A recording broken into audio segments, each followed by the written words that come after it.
बिस्मिल्लाहिर्रहमानिर्रहीम। आज हम ऑप्टिकल कैजुअलिटी के बारे में स्टडी करेंगे कि ऑप्टिकल कैजुअलिटी क्या होती है।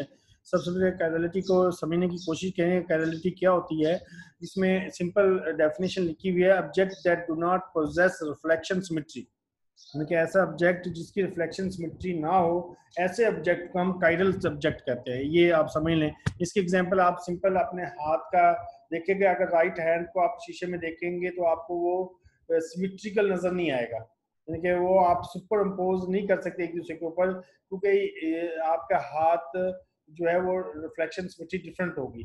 तो हम कहेंगे कि ऐसे मटेरियल जिसकी रिफ्लेक्शन सिमेट्री वो डिफरेंट होती है या वो नहीं रखता रिफ्लेक्शन सिमेट्री, तो हम कहेंगे कि ऐसे मटेरियल को ये काइरल मटेरियल है, ये काइरल ऑब्जेक्ट है। तो इस तरह इसमें यही चीज़ें बात डिस्कस की गई है। ये फर्स्ट पैसेज में आप देख सकते हैं, left and right handed gloves are obvious example are the springs and corkscrews and helices. ये तमाम ऑब्जेक्ट जो हैं ये आपकी कैजुअलिटी का बिहेवियर रखते हैं। आगे मजीद इसमें ये भी इम्पोर्टेंट पॉइंट है, when we can further we can therefore quantify optical causality by difference of the refractive indices experienced by the left and right circular light। उससे क्या कहने का है, मतलब यह है कि हम ऑप्टिकल कैजुअलिटी को क्वांटिफाई कर सकते हैं by making the difference of refractive indices left और राइट के लिहाज से। आप मजीद इसमें बता रहा है कि difference in the real part of the complex refractive index, real part के अंदर रिफ्लेक्टिव कॉम्प्लेक्स रिफ्रैक्टिव इंडेक्स की के डिफरेंस की वजह से उसमें ऑप्टिकल एक्टिविटी डेवलप होती है। While the difference in imaginary part, अगर रिफ्रैक्टिव इंडेक्स में डिफरेंस आपका इमेजिनरी पार्ट में है तो सर्कुलर डाइक्रोइज्म डेवलप होता है। सर्कुलर डाइक्रोइज्म क्या होता है, इसको समझें कि कह रहे कि इसकी डेफिनेशन मैंने लिखने की कोशिश की है।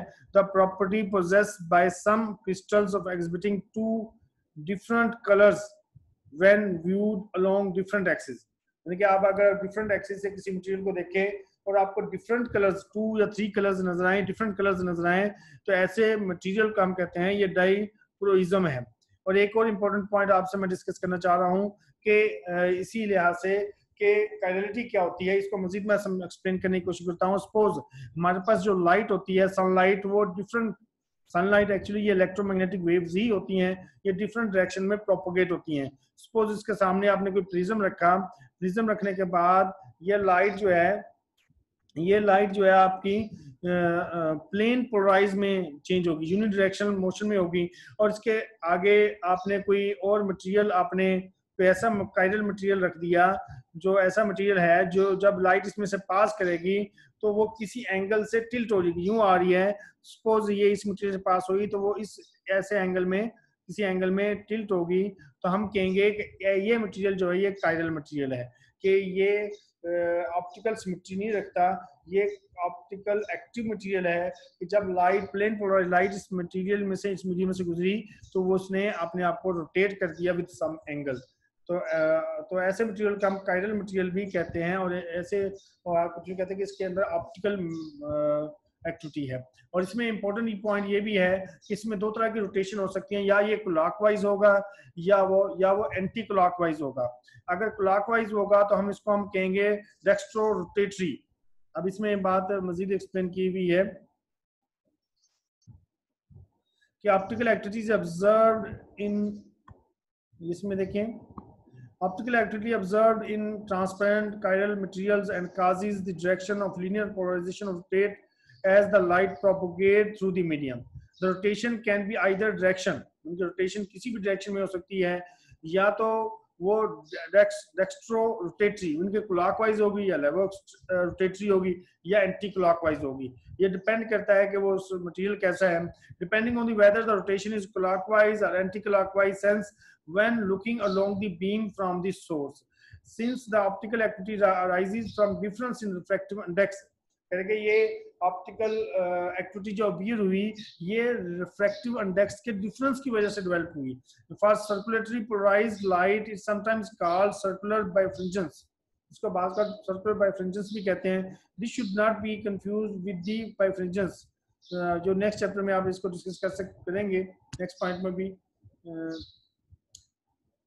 अब कह रहे हैं द रोटेशन एंगल थीटा, अगर रोटेशन एंगल जैसे मैंने अर्ज किया, अगर इसकी रोटेशन एंगल थीटा है of the polarisation in the optical active medium of thickness d, then with this formula theta is equal to pi d over lambda nr minus nl, where nr or nl is the refractive index of right and left circular light and the lambda is the vacuum length and it dextro rotatory medium has, उनके अगर material dextro rotatory यानी कि clockwise है तो उसकी condition क्या है कि N R less than N L, right less than refractiveness कम होगा। अगर लेवल रोटेटरी है तो ये कंडीशन इसमें डेवलप हो जाएगी।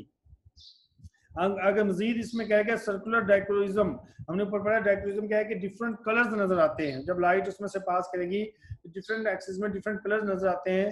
Is observed in absorbing chiral material. The chirality manifests itself as a difference in imaginary part of the refractive index for left and right circular light, यानी कि राइट और left circular light के refractive index के difference की वजह से ये चीजें नजर आती हैं। The word dichroic means two colored and terms dichroism is applied to any optical phenomena that affects two colors differently sorry, कि इसके दो कलर्स जो है डिफरेंटली आपको ऑब्जर्व होंगे। In the case of circular dichroism the absorption coefficient is sensitive to the direction to the circular polarisation, which implies that if the absorption band lie in the visible spectrum, the color will be different when viewed with the left or right circular light। ये बड़ा अच्छा interesting सा phenomena है ये। आप इसमें अगर experimentally देखा जाए तो इसमें भी उसको ऑब्जर्व किया जा सकता है। आगे मजीद chirality can rise either from the crystalline structure or from the molecules that comprise of the medium।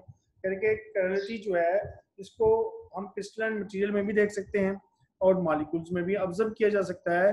We concentrate here on the former effect which the crystalline quartz silicon dioxide quartz कहते हैं। कह रहे कि इसको हम observe करते हैं। is a good example with both dextro rotatory and level rotatory forms existing in the nature, यानी कि ये कुदरती तौर पर ये दोनों बिहेवियर जो हैं ये ऑब्जर्व किए जा सकते हैं।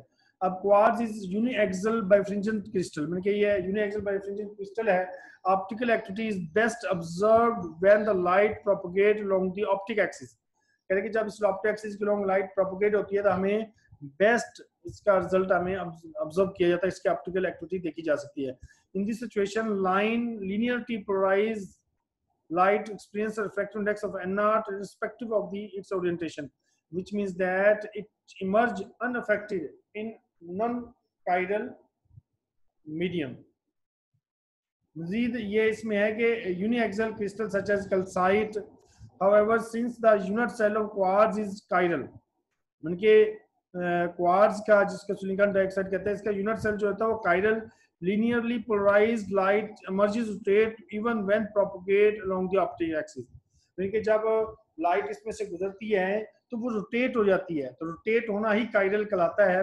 Optical activity of the crystalline quartz should be concentrated with the absence of the optical activities in fused silica. अब फ्यूज सिलिका में इस एक्टिविटी को नहीं देखा जाता। This show that the optical activity arises from the crystal structure rather than the molecules। कहेगा optical activity जो है ये क्रिस्टल स्ट्रक्चर में देखी जा सकती है बजाय के मॉलिक्यूल्स में। The unit cell of quartz belongs to triangular crystal class label as 32 which has no mirror symmetry। कहते हैं कि इसकी कोई भी मिरर सिमेट्री नहीं होती इसलिए इसे काइरल कहते हैं। Is therefore chiral. Bye contrast calcite has 32/m structure whereas the m symbol implies mirror symmetry। उनके calcite material जो मैंने ऊपर डिस्कस किया कह रहे हैं कि इसकी mirror symmetry होती है इसलिए ये chiral properties को शो नहीं करता, जबकि quartz जो है इसमें chiral symmetry इसमें calcite में chiral symmetry नहीं होती, chiral properties नहीं होती mirror symmetry की वजह से, और जबकि quartz में काइरल सिमेट्री होती, काइरल प्रॉपर्टीज मौजूद होती है, यानी कि ऑप्टिकल एक्टिविटी मौजूद होती है कि जब क्वार्ट्ज में से लाइट गुजरती है तो वो किसी न किसी एंगल पर टर्न हो जाती है, रोटेट कर जाती है। जिसका रोटेट होना ही काइरल कहलाता है। और ये क्यों होती है कि ये मिरर सिमेट्री इसमें मौजूद नहीं होती। ये एक पॉइंट इसमें हमने डिस्कस किया। मजीद इसमें कह रहा है कि optical activity can be induced. आप कह रहे हैं कि ऑप्टिकल एक्टिविटी को इंड्यूस किया जा सकता है बाय अप्लाइंग मैग्नेटिक फील्ड। कह रहे हैं कि मैग्नेटिक फील्ड अप्लाई करके भी हम ऑप्टिकल प्रॉपर्टीज काइरल प्रॉपर्टीज को इंड्यूस कर सकते हैं। और इसको फिनोमेना को हम मैग्नेटो ऑप्टिकल phenomena भी कहते हैं। In the case of transparent material, the field induce optical activity and phenomena is either called Faraday effect और magneto-optical effect भी कहते हैं। देखिए हमने Zeeman effect भी पढ़ा, जब इस लाइट उसमें होती है तो स्प्लिट हो जाती है, तो ये इफेक्ट होता है depending whether the rotation of the polarization is observed in the transmission reflection respectively. If the medium is absorbing, the field can induce circular dichroism। कहते अगर मीडियम ऑब्जॉर्बिंग है तो फिर हमें फील्ड क्या होगा, पैदा होगा, सर्कुलर डाइक्रोइज्म होगा।